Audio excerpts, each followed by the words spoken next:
তিনিও কিন্তু অনেক বড় সুপারস্টার। লিওনেল মেসি আসলেও তখন এই অব্যবস্থাপনা আয়োজনের এগুলো হয়তো বেশি আলোচনায় থাকতো। ফুটবল ফেডারেশন থেকে বলেছিল তাদেরকে নাকি জানানোই হয়নি, অথচ এমিলিয়ানো মার্তিনেজের মতো একজন বিশ্বকাপ যে গোলকিপার এসেছেন আমরা জানি। লিওনেল মেসির যে স্কেডিউল সেই জায়গায় একটা জায়গায় আছে যে তিনি ওয়াংখেড়ে স্টেডিয়ামে সুনীল ছেত্রীর সাথে মিট করবেন, দিল্লিতে গিয়ে বাইচুং বুটিয়ার সাথে মিট করবেন, মানে তাদের সাবেক ফুটবলারদের সাথে বা লেজেন্ডারি যারা ফুটবল আছে তাদের সাথেও লিওনেল মেসির একটা সেশন হবে।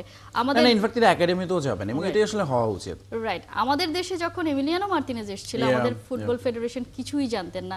একদিক দিয়ে বের হয়ে গিয়েছিলেন জামাল ভুঁইয়ারা, একদিক দিয়ে তারা গিয়েছিলেন। এই যে আমরা দেখতে পেয়েছিলাম এবং ফুটবল ফেডারেশন থেকে বলেছিল তাদেরকে নাকি জানানোই হয়নি, অথচ এমিলিয়ানো মার্তিনেজের মতো একজন বিশ্বকাপ যে গোলকিপার এসেছেন আমরা জানি না। আমরা আসলেও কি আসলে সেটা ইউজ করতে পারি কিনা?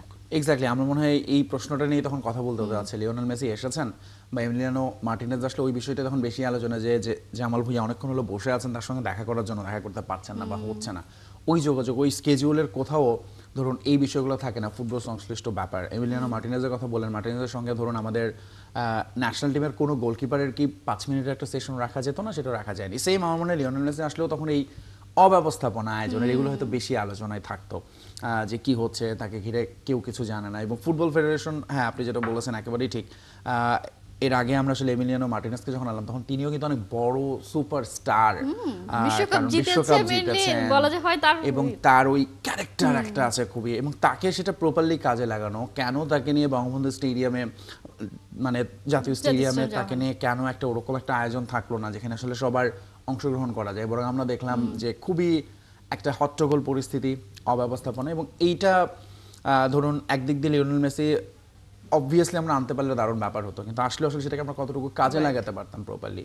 কারণ আপনি দেখেন আমাদের ফুটবলের ধরুন এই যে লাতিন একটা কাপ হয়ে গেল লাতিন বাংলা, এইটা ঘিরেই যে ঘটনাটা ঘটেছে, আর্জেন্টিনা এবং ব্রাজিলের ধরুন একেবারে অখ্যাত ক্লাবগুলোকে আনা হয়েছে। অ্যাকচুয়ালি তারা ক্লাবও না, যতদূর জানা গেছে তারা আসলে নিজেরা ক্লাব বানায়। এই যে মানে আমাদের জানাশোনার কত ঘাটতি, যে কারা এসেছে আসলে আমরা জানি না, কিন্তু সেটাকে এমন ভাবে রিপ্রেজেন্ট করা হচ্ছে ব্রাজিল আর্জেন্টিনা খেলছে উইথ বাংলাদেশ, এবং শেষ পর্যন্ত এই বিষয়গুলো উঠে আসছে। অব্যবস্থাপনা, মাঠে ঢুকে যাচ্ছে দর্শক, টিকিটের দাম অনেক বেশি, মানে কোনো কিছুর কথা ছিল সেই কাফু কোথায় আমরা জানি না। এক্স্যাক্টলি, কোনো সিনক্রোনাইজড কিছু থাকে না। এইটা বোধহয় আমরা আসলে প্রথমত আমাদের ওই রকম, আমি জানি না আমাদের সক্ষমতা আছে, আমাদের হয়তো চেষ্টা আছে, কিন্তু সদিচ্ছাটা আছে কিনা যে আমরা একটা জিনিস প্রপারলি কোনো কিছু আসলে প্রেজেন্ট করতে চাই মানুষের সামনে, সেটা ঠিকঠাক মতো করতে পারি না।